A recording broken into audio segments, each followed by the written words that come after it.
So, stall decks have been around since the beginning of the game. We can take a look at decks like Wall Stall, or decks like Jolteon Glaceon. Both of these decks have stall aspects. It just kind of locks your opponent out of the game, and they aren't able to do anything. If they attack you, you just heal off all that damage, and sometimes they just straight up can't even attack you. And we've seen decks like this in the past, such as Snorlax Stall. People are probably most familiar with this one. Or another one in most recent times would be something like Farigiraf, Giraffe Guy, and Milotic. So these are decks that have been around for a while and have created an identity for themselves in being really damn annoying. However, if you want to be really damn annoying and win $20, keep watching this video. I have a proposal for you subscribers. Alright, anyway, if my hair looks shite, it's because my barber got me messed up again. Anyway. Alright, so today we're going to be talking about, bam, Mega Kangaskhan. So Mega Kangaskhan, when you think Mega Kangaskhan, you probably think something like Tord Box, right? Mega Box with Absol and stuff. But today we are not going to be talking about that deck. I've already made a video on that deck on this channel. Today we're going to be talking about himself, the big guy. So we're going to be talking about this card, and we're going to be looking at a few decks. So first of all, we've got Mega Kangaskhan Bouffalant with Ogerpons. So this deck I think is honestly quite good. However, this deck isn't a true wall stall kind of deck, because it also does attack. I mean, you could say that, you know, other wall stall decks have attacked, but, you know, I mean, this one's fairly aggressive. You know, it doesn't have too much heal. It's not too disruptive. It's more so it's going to try and win by taking prize cards. You know, you have your Crispins to get aggressive. You have Penny as your recovery. The card behind me is Penny, that card over there. You have Triple Boss's Orders. You know, you've got your Quad Pokegear. You're playing an Arven-based engine with the Precious Trolley to get your Pokemon set up. And basically, the idea of this deck is that you are a big, beefy 300 HP Pokemon. If we now add Bravery Charm, that goes up to 350. If we add Lively Stadium, that goes up to 380. And if we add Bouffalance, which means you take 60 less damage, it means you have 380 HP and take 60 less from attacks, essentially meaning you have 440 HP, meaning your opponent has to deal 440 HP in one attack to knock you out. If they do 200, let's say they do 220. 220 attacking twice will not be enough, because the 220 will get minused, right? You'll get minus to 160, and if we look at that, 160 plus 160 is 320, and that is not enough to kill the 380 HP basic Mega Kangaskhan. So it is a very beefy guy, and the whole point is that you kind of chain these Kangas together with Monkey Dories. They'll swing into you. They'll probably do some damage, obviously, because they're probably not going to one-shot you, and then you just floor them back with Rapid Fire combo plus like 4 Adrenobrains, right? And you might be thinking, well, how do we use 4 Adrenobrains? Well, that's the nice thing about Penny. Penny isn't only there to pick up our damaged Kangaskhan, it is also there to pick up and reuse our Monkey Dories, right? With things like Energy Switch and things like Penny, we can reuse Monkey Dories quite often, right? So it is a very high HP deck. However, this deck has been out for a little bit. My testing group was playing this deck for a while, and it's pretty good, right? However, today, I think the main thing I want to talk about is this. So this little monstrosity is a lot more similar to Snorlax. So the idea of this deck, it isn't retreat lock, but it is a lot more disruption. So you'll see the energy counts in this deck are only 3 Mist Energy, and obviously this Mist Energy is not there to attack. I mean, you can if you attach all 3 Mist Energy, but that is not the main reason or the main thing of this deck. The main point of this deck is to be able to tank hits, right? You've got Shaman to protect your Bouffalance on the bench from something like a Screamtail.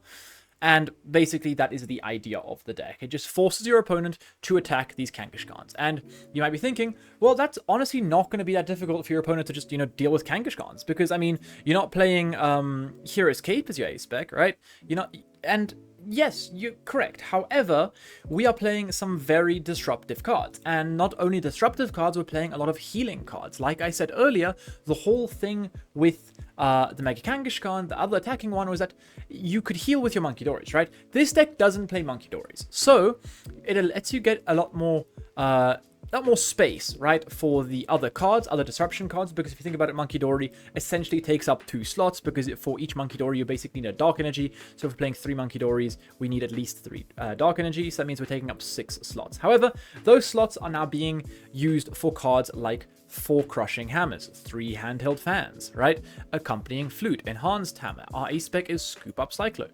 Our support account is 4 Wally's Compassion, which, if you don't know what Wally's Compassion does, it heals all of your damage from one of your Mega EX Pokemon, and then you put all energy into your hand.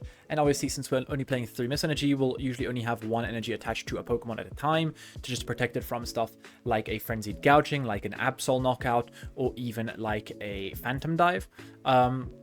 So we will be perfectly fine just reattaching that energy afterwards, and obviously that can heal a full Mega Kangaskhan, and then Penny can also heal a full Mega Kangaskhan because it just picks it back up. It can also heal the other Pokemon like the Boufflance and Shaman, which usually you won't have to do, but it can. And then we have other cards like Xerosic's Machinations, which looks at your opponent's hand. Or no, it doesn't look at your opponent's hand, sorry. It discards cards until they have 3 cards in their hand, right? So it is quite oppressive. And then you have Eri, which looks at your opponent's hand and discards 2 item cards. Then you're playing 3 Palpas to just shuffle these things back into the deck. You're playing Accompanying Flute. You're playing Double Countercatcher. So you're playing a lot of these cards that are very disruptive to your opponent and can slow them down.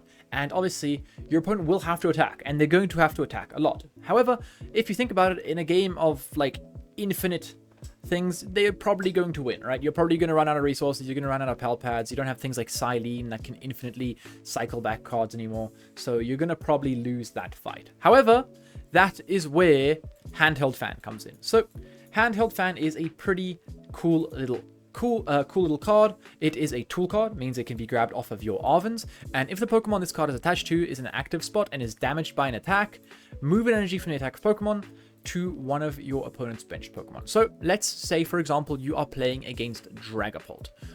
Where did this... wait. If you're playing against Dragapult, Dragapult is going to have to Phantom Dive you. They're going to do 200 damage, right? Or less. They're going to do 140 because of the Boufflance, and they'll put 6 damage elsewhere. But you'll move one of their energy from their Dragapult onto a different Pokemon. If they play 7 energy, they can essentially attack 7 times. Because a lot of the times they will have some random stuff on the field.